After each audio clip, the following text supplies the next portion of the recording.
అందనిది unbelievable. ఊహకు అందనివాడు Donald Trump. అసలే వాచలత్వం, ఆపై ధిక్కారం.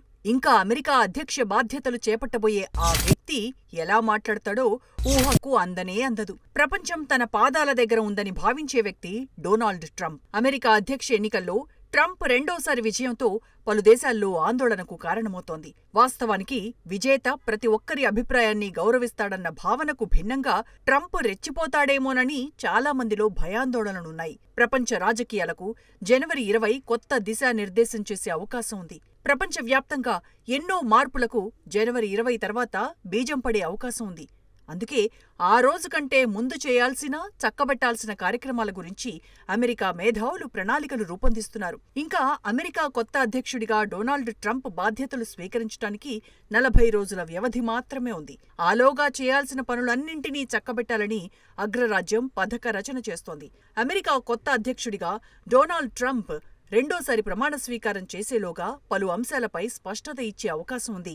ఉక్రెయిన్పై రష్యా అధ్యక్షుడు వ్లాదిమిర్ పుతిన్తో ఒప్పందం కుదుర్చుకోవడం, పశ్చిమాసియాలో ఉద్రిక్తతలు తగ్గించేందుకు ఇరాన్పై ఒత్తిడి పెంచడం లాంటి చర్యలు సహజంగా ట్రంప్ చేస్తారు. చైనా విషయంలో ట్రంప్ వైఖరి ఎలా ఉంటుందో క్లారిటీ లేదు. శత్రువుల జాబితాలో చైనా అగ్రస్థానంలో ఉంది. ఉత్తర కొరియా, ఇరాన్ తర్వాతి స్థానాల్లో రష్యా ఉండే అవకాశం ఉంది. కఠినమైన ఎగుమతి నియంత్రణలు, చైనా ఎగుమతులపై సుంకాలను పెంచడం వంటి ఆర్థిక, వాణిజ్య అంశాలను తెరపైకి తెచ్చి చికాకు పెట్టే అవకాశం ఉంది. అయితే చైనా పీపుల్స్ లిబరేషన్ ఆర్మీ కొంతకాలంగా అమెరికా ఎదుర్కోవడానికి సిద్ధమవుతోందని, దానిని తేలికగా తగ్గించలేమని గ్రహించాలి. దీంతో ట్రంప్ చైనా విషయంలో ఏమైనా చర్యల విషయంలో దూరంగా ఉండొచ్చు. ప్రపంచంలోనే అతిపెద్ద హైపర్సోనిక్ ఆయుధాగారాన్ని చైనా కలిగుంది. ధ్వని కంటే 5 రెట్లు ఎక్కువ వేగంతో ఎగరగల క్షిపణులను కలిగుందని అమెరికాకు తెలుసు. ట్రంప్కు మొదటి శత్రువు చైనా అయినప్పటికీ ఎలా పడితే అలా చైనాపై చర్యలు తీసుకోవడానికి ట్రంప్ తటపటాయించవచ్చు. ట్రంప్ విదేశాంగ విధాన ప్రాధాన్యతలు యూరప్, పశ్చిమాసియా, చైనా అని దాదాపుగా ఖాయంగా కనిపిస్తోంది. ఇప్పటికే Trump NATO, North Atlantic Treaty ఆర్గనైజేషన్పై బహిరంగంగా విమర్శలు గుప్పించాడు. రక్షణ చర్యల విషయంలో ఆయా దేశాల వైఖరిని ప్రశ్నించాడు. యూరప్లో శాంతి కోసం ఉక్రెయిన్ విషయంలో తాను త్యాగం చేయడానికి సిద్ధమన్న సంకేతాలను ట్రంప్ ఇచ్చాడు. కుటుంబ, వ్యాపార వ్యవహారాల గురించి తెలిసిన ఎవరికైనా ప్రాధాన్యతలేంటో, వాటిని ఎలా డీల్ చేయాలన్న దానిపై ఆయనకు సంపూర్ణ అవగాహన ఉంది. యుద్ధం విషయంలో ట్రంప్కు ఒక బలమైన వైఖరి ఉంది. పశ్చిమాసియాలో ట్రంప్ కొంత అవగాహన కారణంగా ఇజ్రాయెల్పై ట్రంప్ ఒత్తిడి తెస్తారనుకోవడం అసాధ్యం. తైవాన్ ఒక కీలక అంశంగా ఉంది. ఏదేమైనప్పటికీ సుమో రెజ్లర్ల తైవాన్ పసిఫిక్ ప్రాంతం లేదా తూర్పు ఆసియాలో కీలకం. చైనా అధ్యక్షుడు జిన్పింగ్ ఆధ్వర్యంలోని చైనా వల్ల ఏర్పడే ముప్పును ట్రంప్ పసిగట్టొచ్చు. ఆసియా, ఆస్ట్రేలియాలోని పలు దేశాలతో సంబంధాలు బలోపేతమవుతాయి. ఆస్ట్రేలియా, జపాన్, దక్షిణ కొరియాలతో ఇప్పటికే ఏర్పాటు చేసుకున్న సంబంధాలు మరింత బలపడతాయి. అయినప్పటికీ అధ్యక్షుడిగా ట్రంప్ ఈ ప్రాంతం అంతటా శాంతికి హామీ ఇచ్చే వ్యక్తిగా నిలబడలేరు. ప్రస్తుతం పలు అంశాలపై ట్రంప్ అసహనం ప్రదర్శిస్తున్నప్పటికీ ఆయన అధికారాలు స్వల్పమే. ప్రపంచంలోని అత్యంత ముఖ్యమైన దేశాలలో భారతదేశాన్ని ఇతరుల కన్నా ఎక్కువ అనుకూలంగా చూసేందుకు ట్రంప్ మొగ్గు చూపుతారని విశ్వసించేందుకు అనేక కారణాలున్నాయి. ట్రంప్, ప్రధానమంత్రి నరేంద్ర మోడీ ఒకే విధంగా ఆలోచిస్తారని చెప్పొచ్చు. ట్రంప్కు అమెరికా ముఖ్యం, మోడీకి ఇండియా ముఖ్యమన్నది జగమెరిగిన సత్యం. ఇద్దరు రాజకీయ నేతలు ఎట్టి పరిస్థితుల్లోనూ తమ ఆలోచనల మార్పుకు అవకాశం లేదు. చైనా పట్ల ఇద్దరిదీ అయిష్టతే. జూన్ 2020లో గాల్వాన్ సంఘటనలో ఇండియా 20 మంది సైనికులను కోల్పోయింది. ఈ నేపథ్యంలో అమెరికా అధ్యక్షుడిగా ఉన్న ట్రంప్ ఆ సమయంలో భారతదేశానికి మద్దతుగా మాట్లాడాడని ఆయన పట్ల భారతీయులకు ఒక కన్సర్న్ ఉంది. అహ్మదాబాద్లో జరిగిన నమస్తే ట్రంప్ కార్యక్రమం ఫిబ్రవరి 2020లో అప్పటి ప్రెసిడెంట్ ట్రంప్, మోదీ మధ్య సంబంధాన్ని మరింత బలోపేతం చేసింది. 1,00,000 మందికి పైగా ప్రజలు ఈ కార్యక్రమంలో పాల్గొనడం అమెరికా అంతటా చర్చకు కారణమైంది. బహుశా భారతదేశాన్ని సందర్శించే విదేశీ నాయకుడికి అతిపెద్ద గౌరవం అది. ఈ సమయంలో ట్రంప్ ఇండియాకు నిజమైన స్నేహితుడని ఈ సందర్భంగా మోడీ కొనియాడారు. అంతకుముందు ట్రంప్ పాలనా కాలంలో ఇద్దరు నేతలు ఆసియా, పసిఫిక్ ప్రాంతాన్ని ప్రభావితం చేసేలా ఒక అవగాహనకు సైతం వచ్చారు. రక్షణ, వాణిజ్యం, ఉగ్రవాదాన్ని ఎదుర్కోవడంలో ఇరు దేశాల మధ్య సహకారానికి ప్రాధాన్యత పెరిగింది. ఇండియాకు యుద్ధ విమానాలను అందించడంతో పాటుగా అనేక ఒప్పందాలు పట్టాలెక్కే అవకాశం ఉంది. చైనా వ్యతిరేక కూటమి క్వాడ్ బంధాన్ని ట్రంప్ మరింత విస్తృతం చేయొచ్చు. ఆస్ట్రేలియా, జపాన్, అమెరికా, ఇండియాతో సంబంధాలను మరింత బలోపేతం చేసుకునే అవకాశం ఉంది.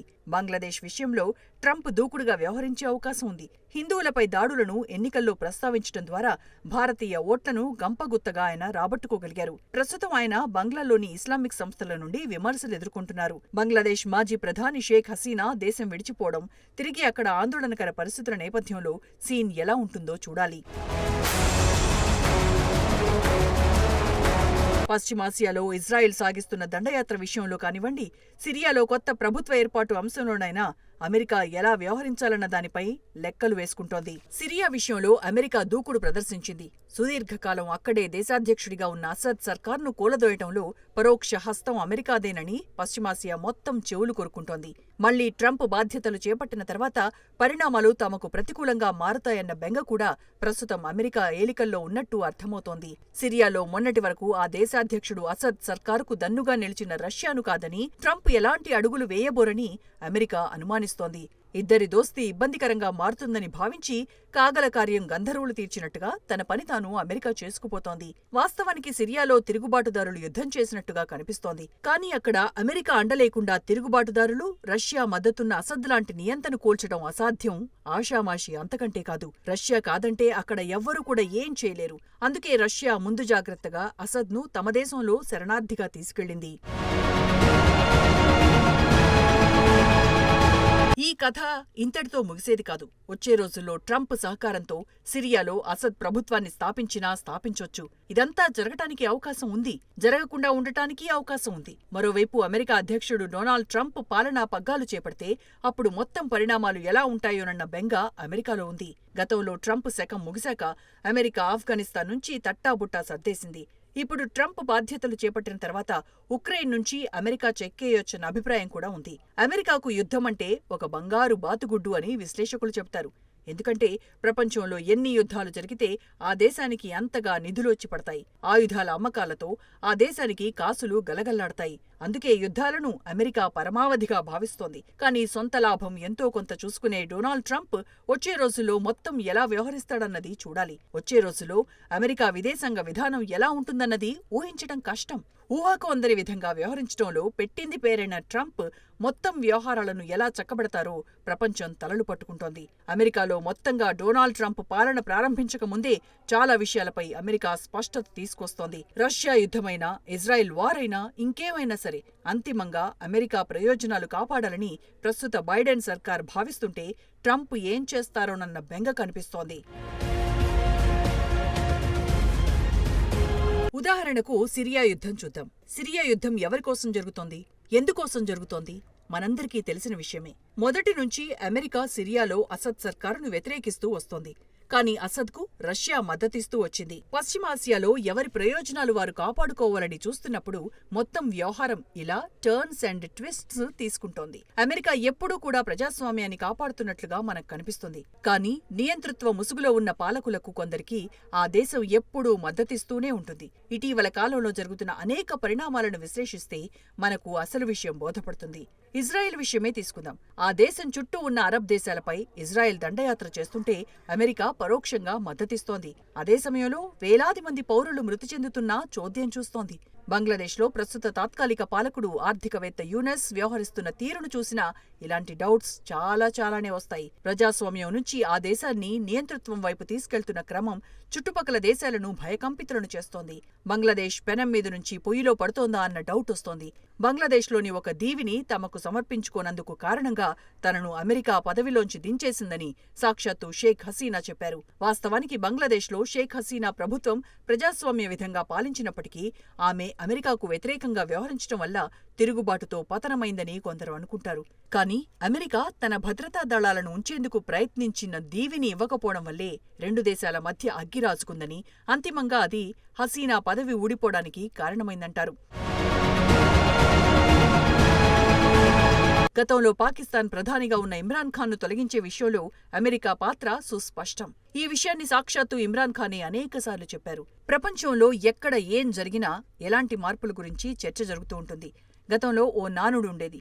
పాకిస్తాన్ 3 ఏళ్ల ఆధారంగా సాగుతోందంటారు. అల్లా, ఆర్మీ, అమెరికా మద్దతుతోనే సాధ్యమనేవారు. కానీ ఇప్పుడు ప్రపంచవ్యాప్తంగా ఎక్కడ ఏం జరిగినా దానికి కారణం ఒకే ఒక్క అమెరికా అన్న నానుడి ఎక్కువైంది. స్వప్రయోజనాల పరిరక్షణ కోసం అమెరికా వ్యవహరిస్తున్న తీరుతో ఆర్థిక అసమానతలు అంతకంతకు పెరుగుతున్నాయి. ప్రపంచం ఏమైనా మాకేంటి, మా పని మాకు జరగాలి, ఇదే అమెరికా వితండవాదం.